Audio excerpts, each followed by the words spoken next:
Selamat berjumpa saudara-saudara dengan saya, Ibu Susan Wiryadinata, yang biasa juga dipanggil Ibu Susi ya.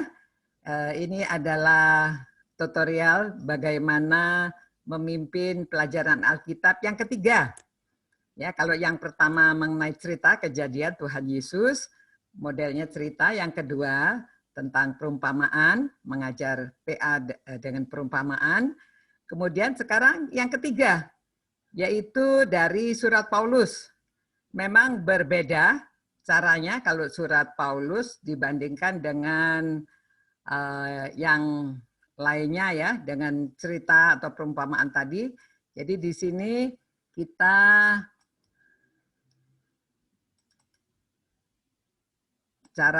cara belajarnya dari semula ya.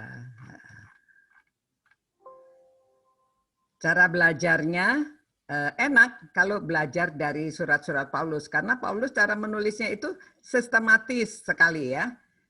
Sistemnya kita belajar tetap sama pada waktu mempersiapkan diri dengan bado, capek, cakep, ape. Ya, kita sudah belajar ya. Yang pertama bado, baca. Kalau sekarang Roma 12:1-8 dibaca, ini bahannya. Kemudian setelah saudara tahu, saudara mau mengajarkan ini, ya saudara berdoa mohon pimpinan Tuhan, mohon pimpinan Roh Kudus supaya Dia yang mengarahkan, mengurapi saudara. Ya. Kemudian saudara baca ulang kalau saudara belum tahu, karena saudara sudah biasa memimpin, saudara tahu bahwa saudara akan mencari pesan intinya.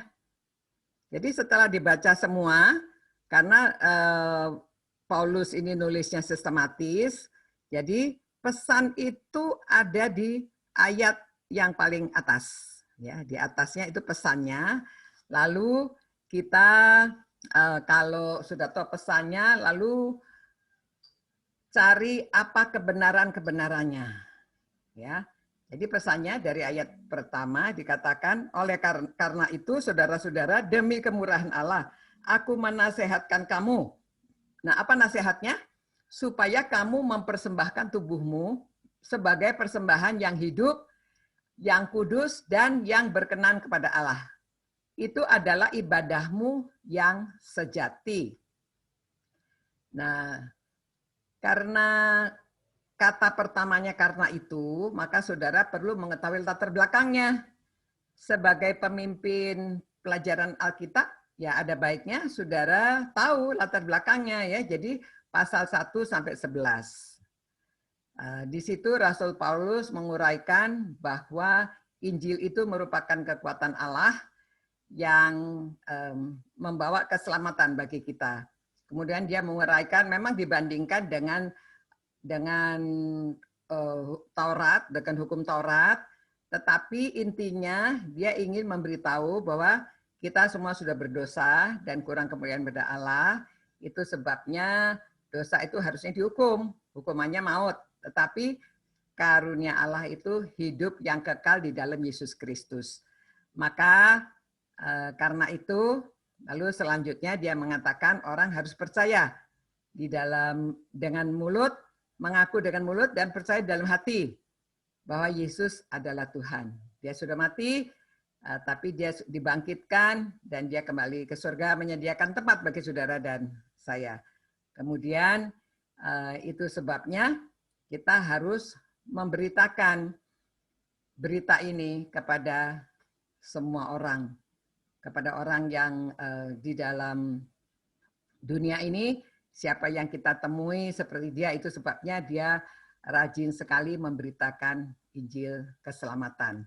Nah, akhirnya di pasal 11 yang terakhir dikatakan, sebab segala sesuatu adalah dari Dia, oleh Dia, dan kepada Dia. Bagi Dialah kemuliaan sampai selama-lamanya.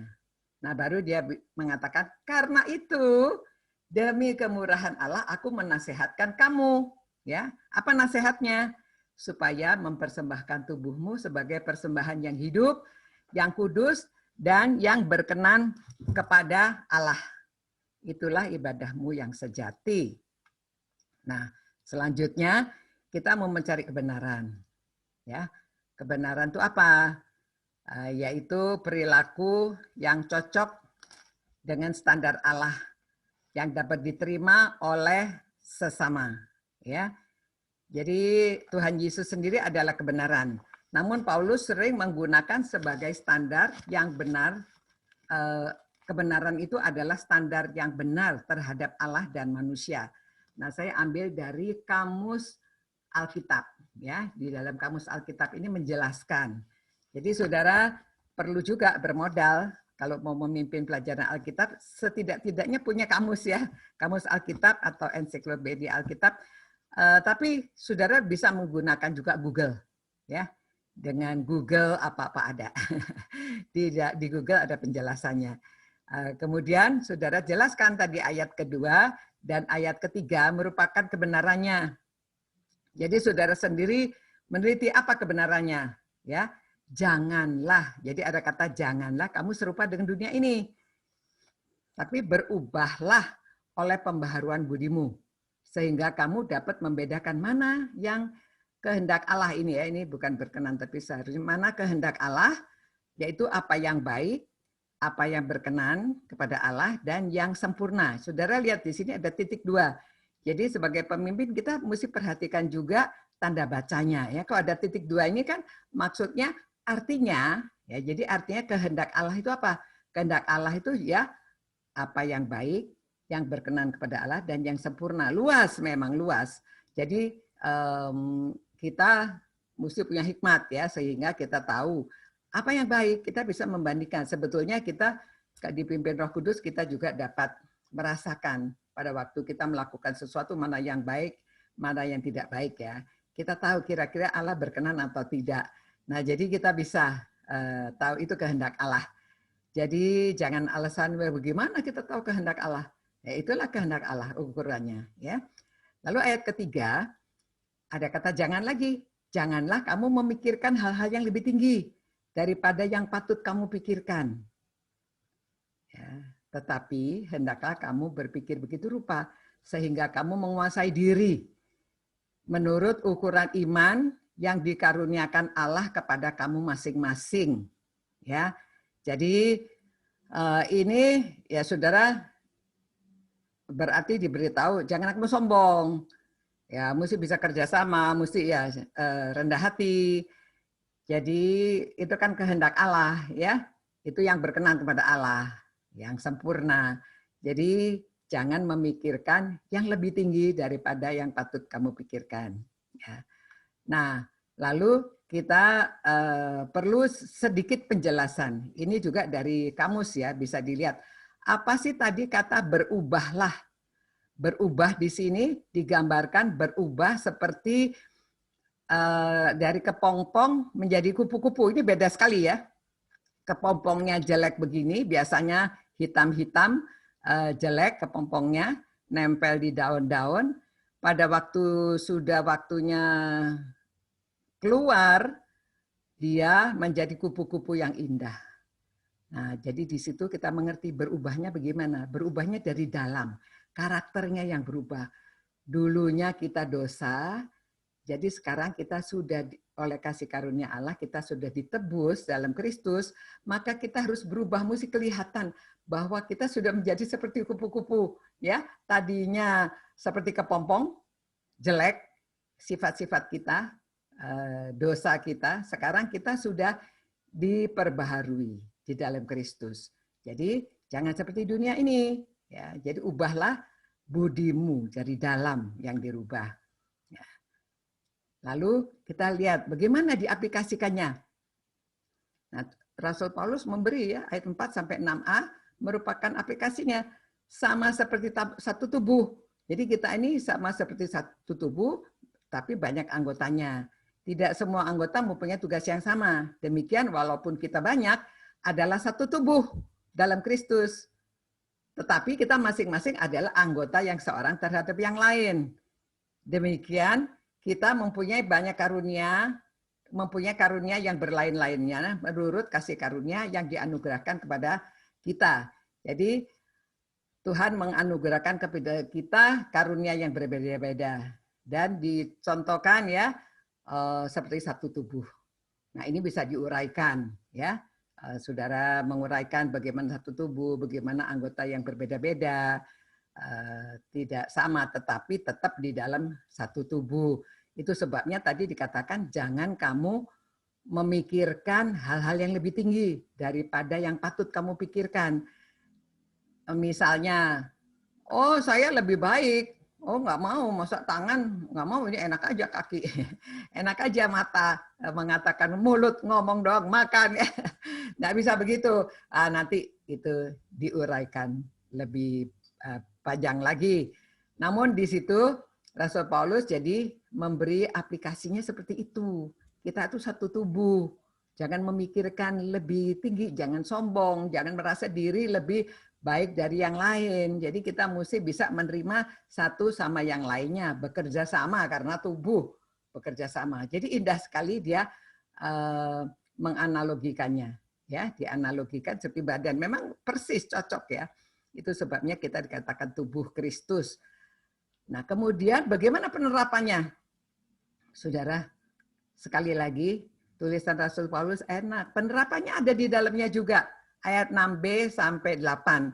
Ya, isinya kalau kita mau menyatakan ibadah yang sejati, kita adalah anggota tubuh Kristus, harusnya karunianya, jika kamu karunianya adalah bernubuat, hendaklah kamu melakukannya sesuai dengan iman kita. Ya. Jika karunianya melayani, baiklah kita melayani. Jika karunia itu mengajar, baiklah mengajar. Jika karunia untuk menasihati, baiklah kita menasihati. Siapa membagi-bagikan sesuatu, hendaklah ia melakukannya dengan hati yang ikhlas. Siapa yang memberi pimpinan, hendaklah ia melakukannya dengan rajin. Siapa yang menunjukkan kemurahan, hendaklah ia melakukannya dengan sukacita. Nah, ini persiapan saudara. Ya, memang tidak cukup kalau dalam 1 jam menguraikan semua. Saudara bisa bagi 2. Nanti karunia-karunia ini yang pertama tidak perlu diuraikan secara rinci, ya, seperti tubuh Kristus tadi, mungkin ayat 1 sampai 3, lalu hari berikutnya baru 4 sampai 8. Namun di sini saya sampaikan supaya saudara tahu bagaimana mengajarkannya. Ya, karena ini merupakan satu perikop.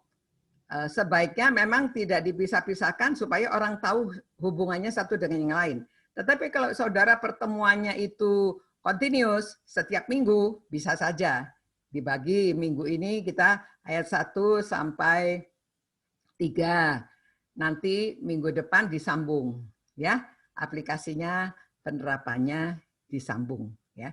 Bisa saja dari ayat 1 sampai 3 juga dicari aplikasinya, bagaimana penerapannya, bisa begitu juga. Namun saya akan memberikan di sini supaya saudara lihat bagaimana satu perikop tulisan surat Paulus itu sudah secara sistematis. Sudah ada pesannya, sudah ada kebenarannya, ada aplikasinya, ada implementasinya, penerapannya. Jadi sebetulnya pada waktu saudara ada pertemuan, walaupun saudara pakai 3 in dan 2 in, saudara mengajarnya secara kreatif, seperti tadi persiapan saudara, kemudian hanya metodenya saja, ya, metodenya pada waktu berkumpul, bagaimana mereka harus membaca, setelah membaca saudara minta mereka memberi informasi, supaya mereka itu menguasai isinya, sudah dibaca ulang, semua orang supaya tahu, jangan terburu-buru, supaya mereka tahu apa isinya, seluruh ayat 1 sampai 8 itu.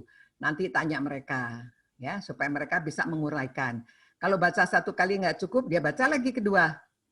Karena mereka menguraikan, jadi seakan-akan sudah membaca 3 kali. Ya, itu caranya. Saudara tidak suruh mereka baca berkali-kali, tetapi dengan sendirinya karena metode saudara, tanya mereka sehingga mereka membaca diulangi. Ya, lalu tanyakan, yang mana sih inspirasinya, yang mana sih pesan utamanya yang sebagai inspirasi kita. Lalu mereka akan mencari, mungkin orangnya jawabnya beda-beda.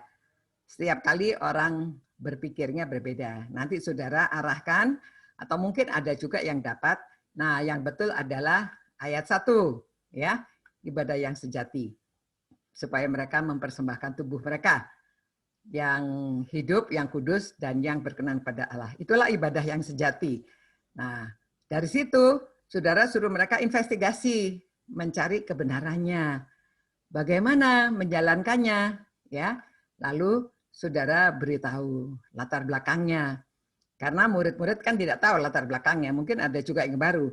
Jadi saudara uraikan latar belakangnya, lalu saudara jelaskan, karena kata pertamanya karena itu sebabnya kita perlu tahu latar belakangnya apa. Ya, saudara jelaskan apa kebenarannya, kemudian saudara beritahu bahwa kebenaran yang ada itu ayat 2 dan 3. Ya, di situ saudara nanti uraikan ini. Ada kata jangan, lalu jangan itu bagaimana prakteknya, gitu ya. Jadi berubah oleh pembaharuan budimu, dan saudara juga jelaskan pada waktu belajar itu kita lihat tanda baca. Di sini supaya dapat membedakan mana kehendak Allah. Jadi kehendak Allah itu yang mana? Karena orang sering bertanya, saya nggak tahu tuh apa kehendak Allah. Nah di sini adalah apa yang baik, yang berkenan kepada Allah dan yang sempurna, ya. Jadi pembaharuan budi itu pembaharuan dari dalam, budinya yang dirubah. Jadi jelaskan maksudnya berubah, cara berubahnya bagaimana, yaitu dengan metamorfosa, ya. Saudara uraikan, lalu lihat ayat 3, juga ada kata janganlah, ya, janganlah.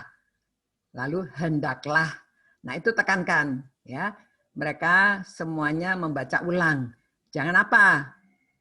Lalu hendaklah apa? Nah, saudara sebagai pemimpin PA, jangan saudara sendiri semua yang mengatakan, saudara tanya supaya murid berpikir dan murid yang menjawab. Ya, jadi sebagai pemimpin kita banyak bertanya, menggali supaya mereka aktif pikirannya, aktif menjelaskan dengan apa yang mereka katakan, karena dengan mengatakan mereka lebih ingat, ya. Nah, kemudian ya ini sudah. Lalu bagaimana implikasinya? Tadi ayat 4 sampai 6a, ya, diuraikan tentang tubuh Kristus. Saya sudah uraikan di dalam persiapan, jadi saudara uraikan seperti itu, ya. Lalu bagaimana implementasinya? Nah, jadi beritahu karena kita satu tubuh, anggotanya berbeda-beda. Nah, kita tadi kan jangan sombong, jangan memikir diri lebih baik dari orang lain. Itu sebabnya kita gunakan karunia kita masing-masing. Lalu uraikan karunianya apa, ya. Jadi kalau yang memberi nasihat, nasihatnya dengan baik, saudara uraikan. Lalu jelaskan kalau yang membagi-bagi harus bagaimana. Kalau yang memberi nasihat bagaimana. Nah, di situ saudara bisa pertama hanya menjelaskan, lalu saudara beritahu, nanti minggu depan kita bertemu lagi, kita uraikan lebih rinci tentang karunia-karunia, mungkin ada tesnya dan lain-lain, ya.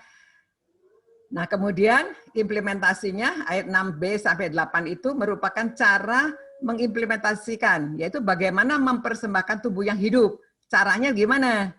Ya, tubuh yang hidup, yang kudus, yang berkenan pada Allah. Ibadah sejati, yaitu dengan melakukan karunia-karunia yang sudah dianugerahkan Allah kepada kita. Ya, nah begini caranya saudara, saudara dapat cara mengajarnya. Jadi dengan demikian kreatif, ya. Ditanya muridnya memutuskan sendiri. Nanti mereka dicari karunianya bagaimana.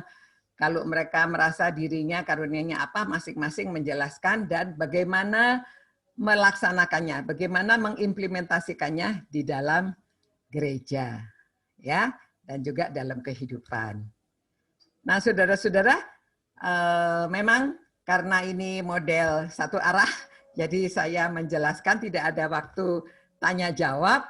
Tapi siapa tahu kalau mau banyak pertanyaan, saudara boleh juga. Mungkin nanti saya berikan emailnya, ya. Atau saudara bisa bertanya di dalam komen, ya, komentarnya saudara bisa ditanya, nanti saya bisa membaca, ya. Jadi kalau saudara yang belum subscribe, saudara silakan subscribe supaya setiap kali YouTube-nya saudara ada yang baru, nanti pelajaran keempat, kelima, saudara bisa menerima, saudara dapat notifikasi. Demikian ya, kita tutup dengan doa. Terima kasih Tuhan atas kesempatan kami belajar bagaimana memimpin pelajaran Alkitab. Tuhan tolong supaya kami dapat mengajar dengan benar karena pimpinan Roh Kudus.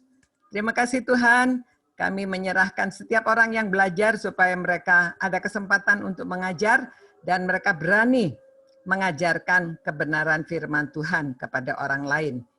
Kiranya namamu dimuliakan Tuhan melalui memimpin pelajaran Alkitab. Demi nama Tuhan Yesus kami berdoa. Amin. Amin saudara-saudara. Biarlah kita bertemu lagi sampai memimpin pelajaran Alkitab yang keempat. Terima kasih. Tuhan berkati. Sampai berjumpa kembali.